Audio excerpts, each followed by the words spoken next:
So let's see. So we'll keep it short. This is more of a practical introduction. And then tomorrow we'll discuss some tips if you would like to look at larger systems. So these are less, not very expensive models. You can start to play games. That's how I like to think about it, is you're testing your idea, so you want to set it up and try it. And you can go to very large systems like the ribosome now on a single compute node. So it's no longer prohibitive. You don't need to have a supercomputer to look at very large assemblies. So tomorrow we'll talk about some optimization tips and considerations when you look at larger systems, or strategies for studying larger systems. So maybe there's a question that you just weren't thinking was tractable before, and you don't realize how cheap it has become. So I'll try to give the tips to make that as cheap as possible. So if you have your computer, you can download the presentation. It's at smog-server.org/workshop.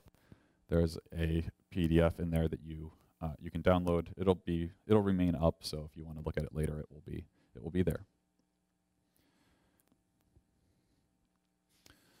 So this will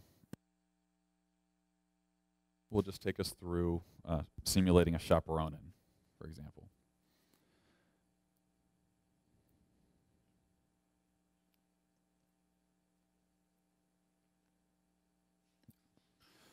So the overall approach is you download your structure, or you make a structure that you are playing with. So in some cases, you have a system where you want to put in a somewhat maybe artificial perturbation of some sort because there's biochemical data implicating interaction.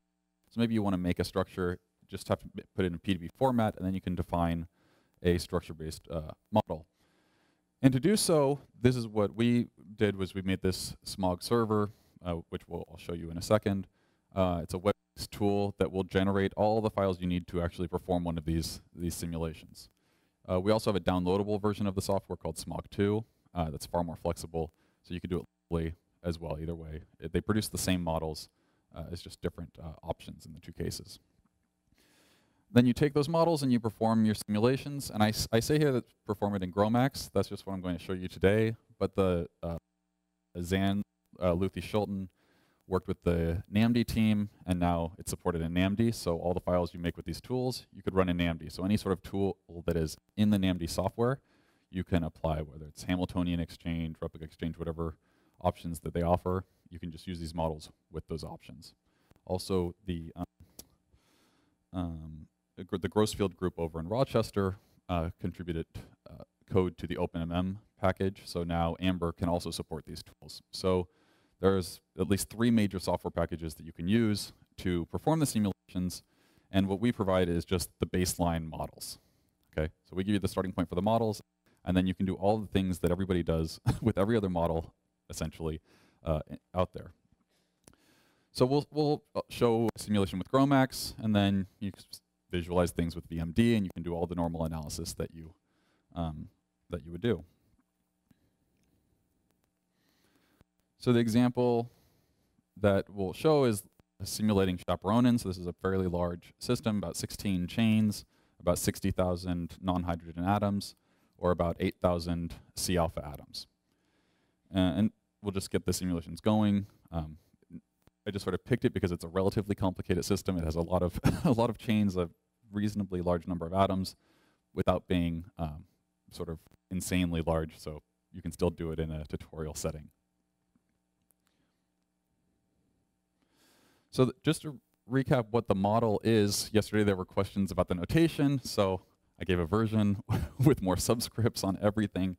So as a reminder, these parameters, Rij, theta ijk, those are all the specific values found for that specific interaction. So if you're looking at the C-alpha model, I and j would be 2 beads that are adjacent in sequence.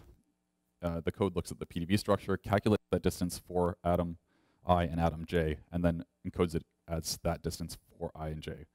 And then if it's 1 and 2 versus 2 and 3, they will have different distances, and they are all explicitly encoded in the force field. So this is not, there's no minimization procedure of the energy. It's just by definition, everything is at the minimum. Okay, so there's nothing hidden in the construction.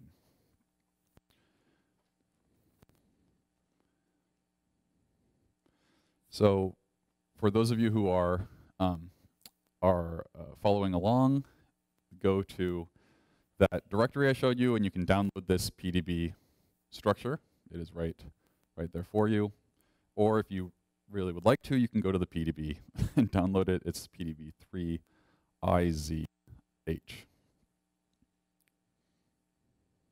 I'll give some. If people are actually doing that. If nobody's doing it, then I'll just describe it. So I'm actually not sure what anybody's doing. I usually have a computer lab when I do this, so I know everybody's doing and what your computers have, but you might be just checking email. So is anybody actually doing the steps? And okay, then I will give pauses to let you do things. Otherwise, I would just keep it moving. Yes?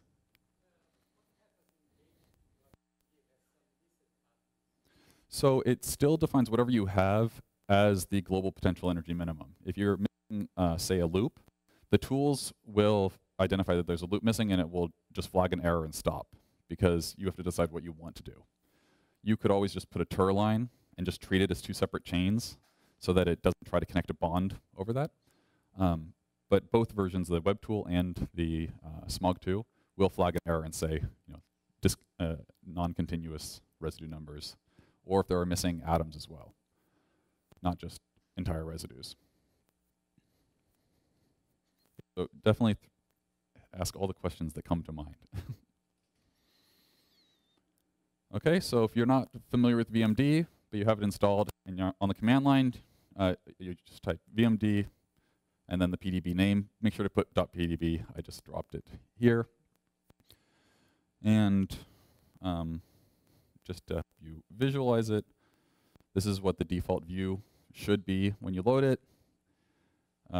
If you want to change the representation, this is just useful in general. Go to Graphics, Representation in VMD. And then you probably want to select a representation that's easier to look at. So you can go to the drawing method, pick cartoon or new cartoon, and then you can pick a coloring method of chain, and that will more or less make it look like what I was showing you just a second ago. I think most people here are probably familiar with VMD, but in case you're not, those would be the options.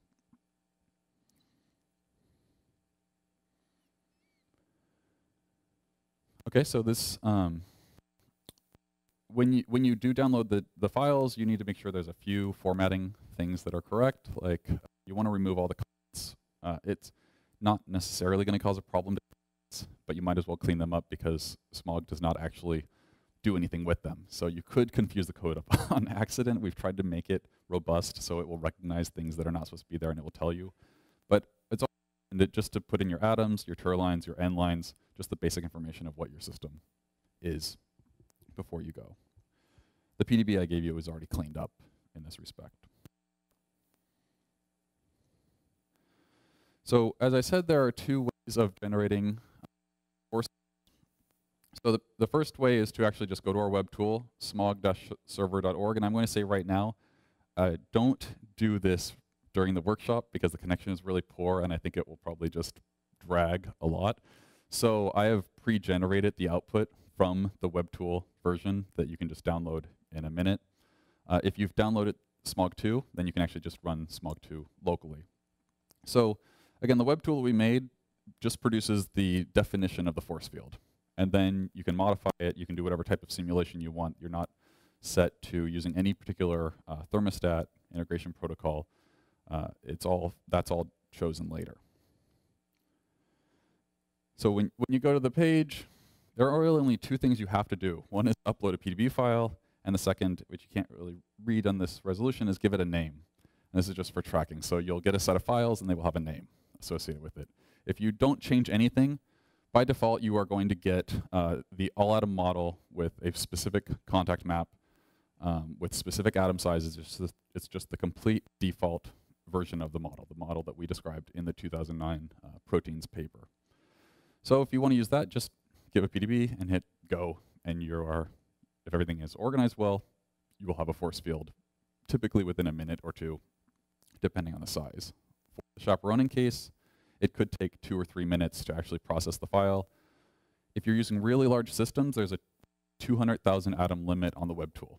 We just didn't want people to load a gigabyte file and just flood our server with tons of data. So if you're looking at really large systems, you have to use Smog2, which is not limited in size. You can go up to millions of atoms. We've actually tested it up to millions of atoms, and it works just fine. You upload your file, you pick what model you would like to use. Again, it's not coming out, but the level of graining, you just select C alpha if you want to use the 2000 Clementi Niemeyer-Onuchik C alpha model. By default, that is what it will give you. So there's very little that you have to do, and you get the standard models. If it runs and it's successful, you get a link to all of your force field files, so then you can move on and start performing your simulations.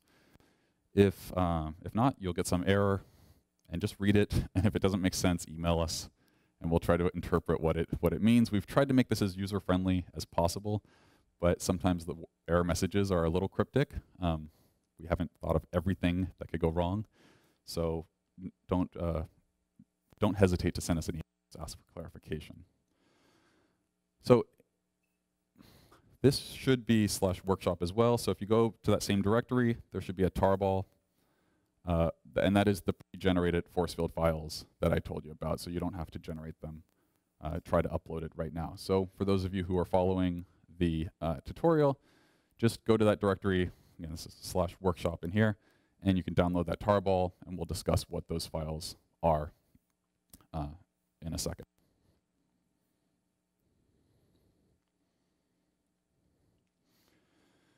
Now, as I said, you can always use Smogto. Is the downloadable version of the software. The motivation for this was that, as I said, people were developing a lot of different variants of these models. And people wanted to do things like, instead of using a 10-12 potential, use 12 potential, or use a Gaussian potential, or all of these other variations, or make dihedrals non-structure based, or remove terms, or add additional terms. And so I'm not going to describe the Smog2 tool because it will take a whole day to sort of work through all the options that it has, but it's a platform for generating classes of models. So you can define new models without actually doing new programming. You just update an XML file, and it defines the type of interactions that will be assigned when the structure-based model is constructed. So with that tool, if you make new models, you can always share them as well. You just send a template file to the person who wants to use it, and then they can use your class of structure-based model as well. But it takes a little more time to go through, and definitely we're not going to do that in 15 minutes. If you just download Smog2 and use it, it will just give you the standard 2009 All-Atom model or the 2000 C-alpha model as well. For Smog2, it's like a 100-page manual that we put together. It's rather long. There are a lot of options, and it will have another 40 pages soon. We're constantly adding more tools. So as far as tools, we're not really adding anything to Smog1 anymore. So anything new that we do, we put it as part of the Smog2 software. All of the tools with Smog2 can be used with the web tool as well. The web tool will generate the default force fields, and if you want to modify them using the Smog2 tools, they will be completely compatible, back compatible. And we are always available for questions if you're venturing off into using Smog2 and modifying force fields. We've tried to make it as transparent as possible, but I'm sure we've overlooked things that are that are important to know. So let us know where your questions are. If you are following along with Smog2 on your computer, the first thing you need to do is sort of fix some formatting aspects to make it compatible with the way the model is defined in those files. So for example, terminal residues have an extra oxygen. And so this tool needs to know it is expecting an extra oxygen on the terminal residue. And this is the same as if you use Amber, Charm, any of the standard MD force fields, you need to tell it something special about the terminal residues. So we've actually made a script that will go through and do all of these corrections for you. This is very helpful when you have hundreds of chains. You don't want to go through and rename the last residue of every single chain. You also don't want to do things like renaming so P versus OP1 in RNA. The naming has to be identical. So this smog adjust script will actually just take your PDB file, convert it to the default naming structure that we use in Smog2, and give you a new PDB file where everything is reformatted the way it expects for generating the force fields. So if you're following along with Smog2, just issue that command. Just type it in. Don't copy it from the PDF because there are always hidden characters that will show up, or you won't see them, but you'll get weird errors that I've noticed. And once you've modified your PDB, you just have to run smog2. And if you want to use the standard C alpha model, you just say -CA. If you want to use the all-atom model, it's -AA. And the dname option is just a default naming option. So all the output files will start with whatever you give with dname. If you're modifying force fields, then there are additional steps that need to be taken. But if you just want to use the standard force fields, it's -CA or -AA, and it will go through. For system, it will take about probably 2 minutes to run for the chaperonin. It has to go through, it has to analyze everything, it has to construct all the dihedrals, it has to evaluate all the angles, all the bond lengths, all the contacts, and then write all of your files. And for this system, you'll probably have about 200,000 lines in the force field file for the all-atom model, roughly. So there's a little bit of work. If you're looking at very large systems, we've tested this on the HIV capsid with 2 million atoms. It works, it just takes about 2 hours to complete. If you're doing a 2 million atom simulation, 2 hours is not going to be anything that's limiting in your workflow, so it's not a problem. For anything under 100,000 atoms, it's typically done in a couple of minutes.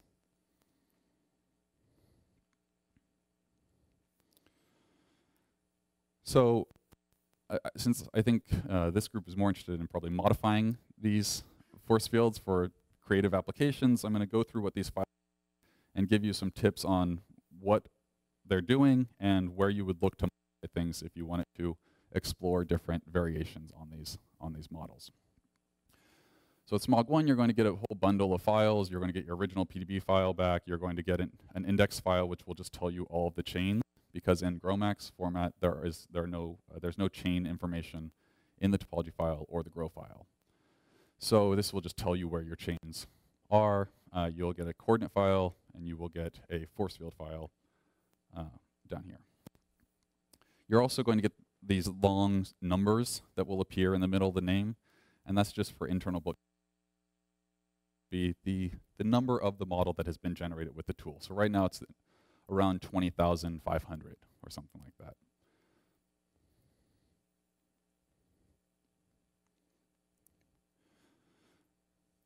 So after you have your files, if you're following along, either generate smog2 or download the tarball, you will have a GRO file, and the GRO file is just your coordinate file that is used to initiate your simulation. It's a little different than a PDB because nanometers are used. So just don't be freaked out when it looks like everything became miniature. It's just a different unit. At the very end of the file, you have a box size. So if you want to change how large your periodic boundaries are, you just change the very last line. We're not going to modify that here. And what you see is you just have a bunch of alpha atoms, and you have, for every residue, you have one atom that is present. So it's a pretty simple GRO file, and it has, in this example, 8,208 atoms. And if you'd like to visualize the GRO file, you do VMD and give the GRO file name, and you can take a look at that. Now, the force field file, this is where you actually should care about things. This is where everything is defined as far as the energetics of your simulation. So at the top, you'll see there's this atom type listing, and this can look a little different in different implementations. It is types in the sense of physical properties of the particles that constitute your system. In this case, we call them C alpha or CA, but they could just be called 1 or some name, right? And it could be that you have lots of different atom species in your system, like you have nitrogen, oxygen, carbon, but maybe you treat them all with the same mass, in which case, or in the same charge, in which case you could call them all the same type. So when you're using, say, smog2 and you're using the all-atom model, by default, every atom is the same size, same mass. So there's only one atom type that is listed, even though you are actually representing all of the atoms in the system. It doesn't mean there's been some sort of coarse graining. It's just that every atom gets the same generic parameters assigned to it. And there's the mass. You have a charge. In this model, it is by default 0. You can always change that and override it, start adding charges as well. As I said, this runs in GROMACS, which is a standard MD package. So you're not limited to running only a structure-based model. You can just start perturbing it all over the place however you like. You could add charges, or you could change the non-specific terms. So right here, we have a C6 term and a C12 term. Or sorry, it says C6. It's actually C. Well, in this case, it's a bit of ambiguous because we haven't gotten to a later step. But you have an attractive term and a repulsive term in a non-specific sense. In a C6 structure-based model, atoms have no non-specific attractive interaction. It's only repulsive. Atoms can't pass through one another.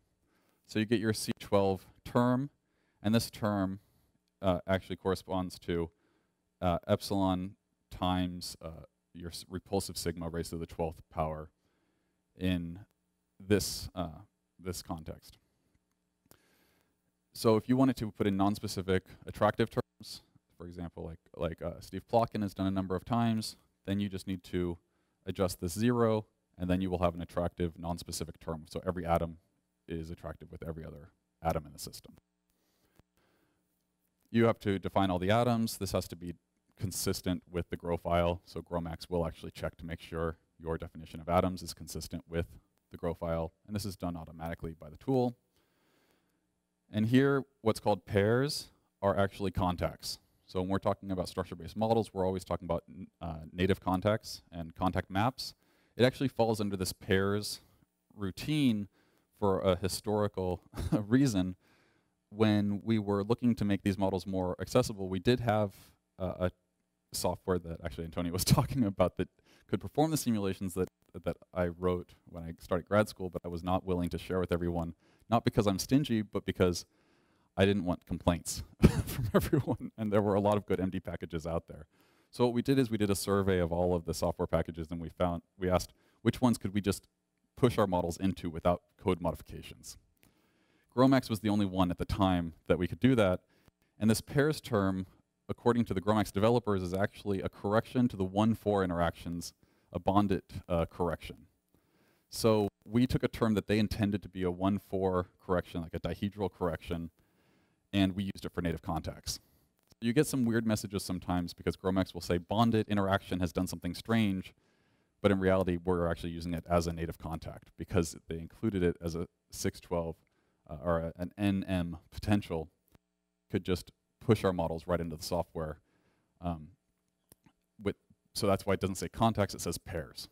And if you're looking at the GROMACS manual, it will say bonded term, bonded term. We're actually using that for a non-bonded term. Physically, it's the same thing. They just call it one thing, and we're using it for something else. So what do these terms mean? As we said, the native contact map is explicitly included. So this is saying atom 1 and atom 578 have a default interaction, which is this 1012, in this case, potential. And these would be the coefficients, the C10 and C12 terms.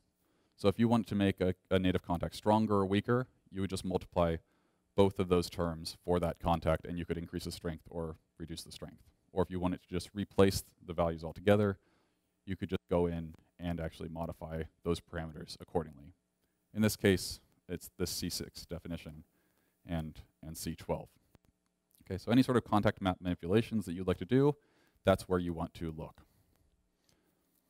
Then we have all of our bonded terms. So atom 1 with 2, 2 with 3, 3 with 4. This is a C alpha model, so we only have bonds between adjacent residues. They all have the same spring constant by default. It's just something that is much, much stronger than everything else because we don't care about vibrational modes with these models. That's not what they're typically, I wouldn't recommend them to look at vibrational modes, put it that way. And you have a distance, a native corresponding to them. Most people never modify the bonds in these models. Exclusions, this is something that again comes down to the fact that we've hijacked a bonded term for our contacts, and it just says don't calculate non-specific interactions between these atoms. So as we defined up here, the C6, C12 defines non-specific interactions between any two atoms. So here we said these contacts should interact with these precise parameters, so don't include any other non-specific that could be really defined in the model. So you want the same list under pairs as exclusions. That's all it's doing. And then we have all of our bond angles, and we have all of our dihedrals, which, if you remember the functional form, we have two cosine functions for dihedrals. We have an n1 and n3 term as the sum of two cosine terms. So you'll see that every dihedral, this is 1, 2, 3, 4, is listed twice with a multiplicity of 1 and a multiplicity of 3, because that's how they decided to organize their topology files. So we feed it in that way. So that's everything there is in the force field is in this. If you want to change the force field, this is where you need to look. If you want to change the overall structure of the structure-based model, you can use Smogto, and it will generate different topology files using different rules. But if you're just using default models with slight perturbations, just go to the topology file and change it how you would like. So the next thing you need to do is you need to actually perform your simulation. So again, you can go to the workshop directory and download this file, ca.mdp.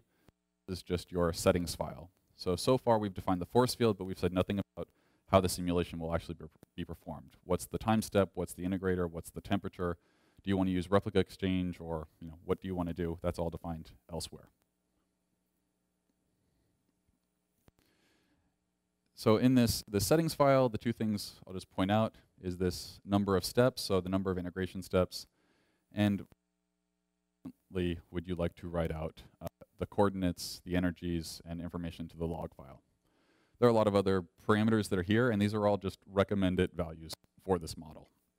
So we've taken some time to try to sort of set them at a sensible value so that the performance is okay and you won't run into dramatic numerical issues. So we give you these numbers as a starting point. So now if you're using GROMACS 5, what you need to do is you need to actually take all that information and put it into a transferable, a compressed file called a TPR file, and you use the GROMPP module of GROMACS. If you're using an older version of GROMACS, this GMX is not part of the call. You just say GROMPP. If you're using version 5, GMX, GROMPP, and then you need to tell it, read this settings file, because this will define everything about the actual simulation settings. You need to tell it what your initial configuration is that you would like to use. And this, for this example, we're using the structure provided from the tool, but you could use any structure that you like. So in the case of the ribosome, what I was showing you yesterday, we defined a force field based on one endpoint, and we started at another endpoint. So we just gave where we want it to start as C, and we defined our force field in this next option, which is our -top file. For this example, you are going to have to also add this flag max warn 1, and that's because we remove the angular momentum in the system in a periodic system, which is something you shouldn't do if you cross the boundaries. In this model, the only reason we're using periodic boundaries is to increase the performance of the calculation. We're not actually imposing periodic boundaries. We're just using a very large box, and we're using their more efficient search algorithms by employing periodic boundaries. So you'll get an error saying, or a warning saying, don't remove center mass velocity or angular velocity in a periodic system if you're crossing the boundary, and we're not. So it's okay here. So put max warn, it will not crash, and you will actually get a file. So if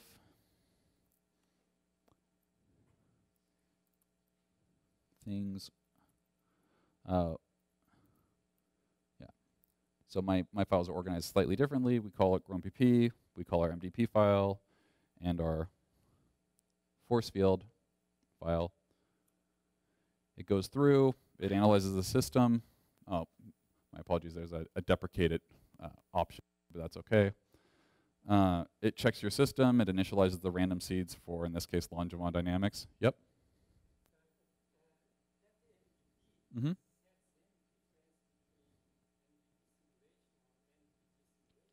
Right. Every simulation option is defined in the MDP file. So, right, you could use different thermostats. You could use Nose-Hoover if you wanted to, or Berenson, Langevin dynamics. Now, one thing to be careful of with the option of thermostats is if you're using a thermostat that couples all the degrees of freedom like Berenson or Nose-Hoover, it can become unstable in these simulations, because what happens is it starts taking energy from one part of the system, adding energy to another part of the system, and the larger corrections are applied to the part of the system that is moving faster. So you end up getting part of the system will get really cold, part of the system will get really hot. It isn't a problem in explicit solvent models because things are always colliding and energy is constantly being dissipated and diffusing through the system. In these cases, they're very elongated systems, so you can actually get this sort of effect. There's actually a paper from Kobe Levy on this point where they were looking at disordered tails, and the tails ended up getting marginally hot, so they didn't realize there was a problem right away. So it can sort of creep in. So the reference thermostat we use is just standard Langevin dynamics because it's a local coupling option. But all of those settings are in the MDP file. And so if you read the GROMACS manual, all the options that they give, you can actually just apply here, unless for some reason it's not compatible with something in the model, and then GROMACS will complain. But I haven't actually encountered any problems in quite a long time with compatibility. So if everything is successful, it will analyze. It always calls it a protein, even though it can be RNA. It will initialize your velocity. And I just realized these quotes can sometimes be a little racy, so I'm glad this one was pretty benign. So it's not my fault if GROMACS appears to be swearing at you as you finish. Just laugh.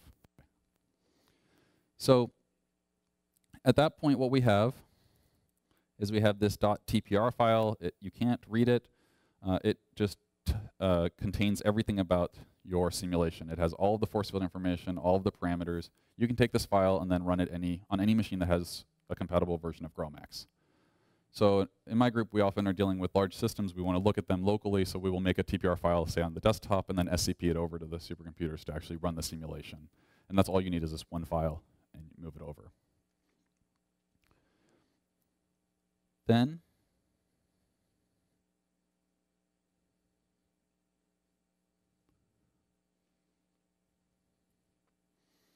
the only thing left is to actually run your simulation, which in this particular case, though, we will download one additional file to do so, and I'll explain this now. So in our topology file, we gave parameters for our context, C6 or C10 and C12 terms. C10 is not supported by GROMACS by default. So what we do is we give the coefficients on the functions, and then we give a tabulated list of the functions and their derivatives, and we tell GROMACS just use a tabulated list of forces. So what this allows you to do is you can, in this case, use a 10-12 potential, but if you want to use a 9-12 potential, an 8-12 potential, any sort of, any case where you have a coefficient times a function and a coefficient times a function, you can apply it. So you can change this around all that you want. GROMACS will allow you to do that.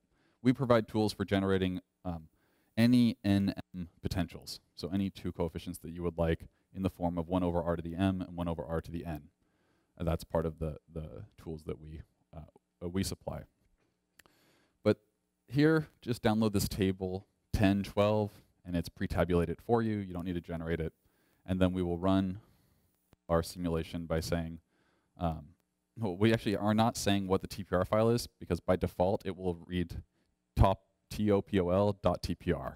That's just the default name that GROMPP generated, and we're going to say read the default name. So it's going to read that TPR file, but it does need the information about those tabulated forces for the C alpha model. For the all-atom model, you don't need to do this step with the tables. So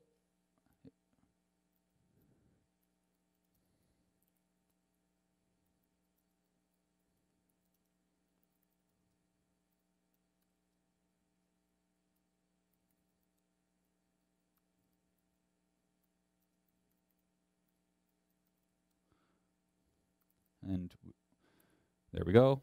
And for those of you who are following along, so it's right here. Right, so we didn't specify, we didn't tell GROMPP either what to generate, so by default, GROMPP generated topol.tpr, and by default, mdrun will read it. But you can actually give a name if you prefer. So at this point, the simulation is actually going, and by default, GrowMax is a greedy program, and it will grab all the threads that it can start on your machine. So just be careful. you may not want that, so I think it will probably launch 4 threads on my laptop. It'll launch like 30 or something on my desktop, roughly. So if you want to use less, you can actually just tell it how many threads you would like it to launch. So in this case, this should only take a couple of minutes to run. I'm not sure why it's saying 15 minutes. Well, I'm not going to wait 15 minutes for this to finish. It was only supposed to go for 10,000 steps, but I think I had an extra 0 in my number of time steps. So sorry about that. So in the example, I set it for you guys to run for 10,000 steps just to get the simulation going. Okay. So I will kill it at 10,000 steps.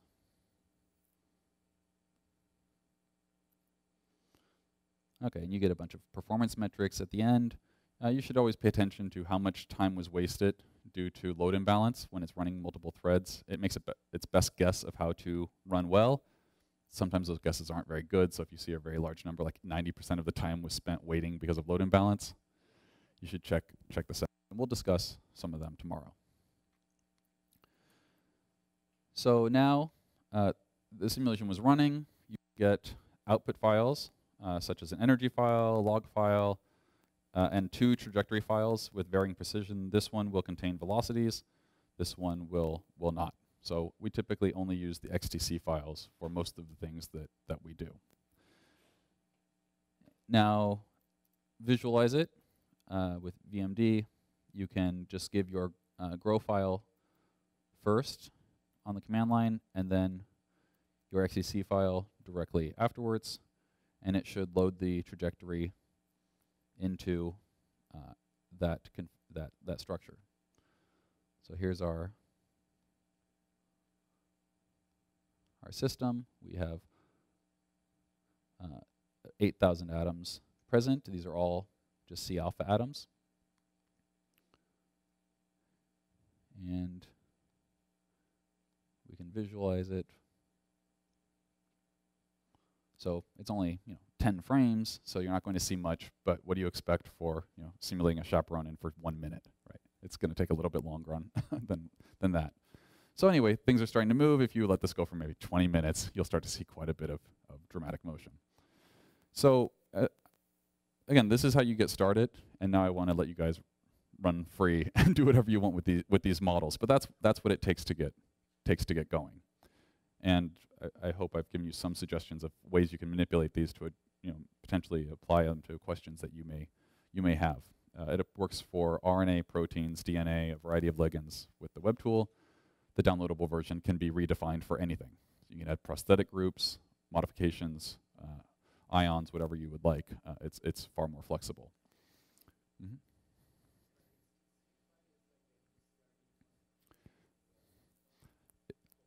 I'm actually not familiar with that suffix. Is that the amber suffix? I haven't used amber in like 12 years, so I forgot the. Right, it's just a set of coordinates. Right, so we don't provide any support for the amber implementation. The Grossfield group does, and Zan's group provides it for NAMD. We just help provide the force fields. And we provide help with using GrowMax because that's what we've been using, so we can help with that. Mm-hmm. So typically what we do, if you want to do kinetic folding runs where you just want it to look at 1,000 folding events starting from unfolded ensembles, then what we do typically is in the MDP file, down here you have the temperature, so you have reference temperature. So this looks a little funny. This is a very weird unit that is being used. So what happened is there's only one constant in GrowMax, and that's K, and it is 0.00831. So our temperatures are not reduced temperatures. If you're used to these simplified models, we would typically run simulations around like 0.8, but 0.0831, we have to give it much larger numbers, but this actually corresponds to a temperature of 0.4, roughly. So if you wanted to just unfold your protein, just set this to like 200, let it run for a while, it will blow things apart, and then you'll have a big sampling of unfolded configurations. You can pull them out from the XTC file. There are tools in GROMACS to do that. You just pull those frames and then initiate simulations from those frames would be one way of doing it.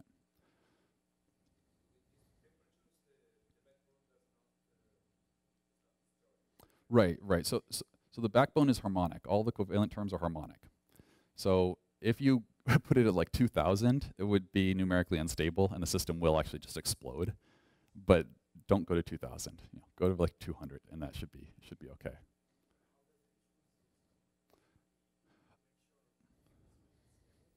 So the energy that is encoded in the all-atom model is 1 reduced unit of energy per atom. That's the scale.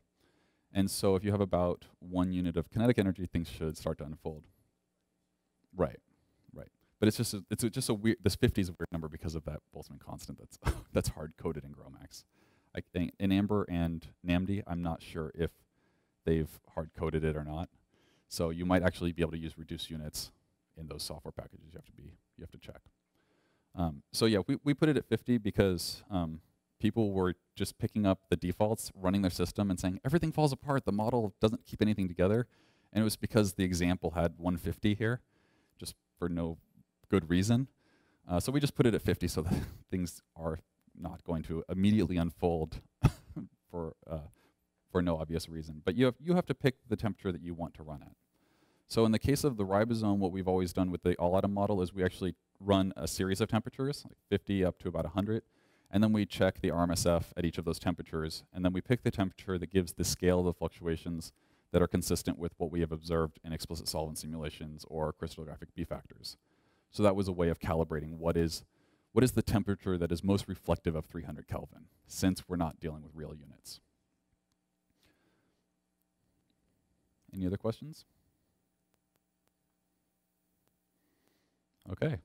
Well, if you have other questions later, you can always ask me, but those are the nuts and bolts of how you get going. And we're only a few minutes late, so you guys can go eat and enjoy your evening. But thanks for your time.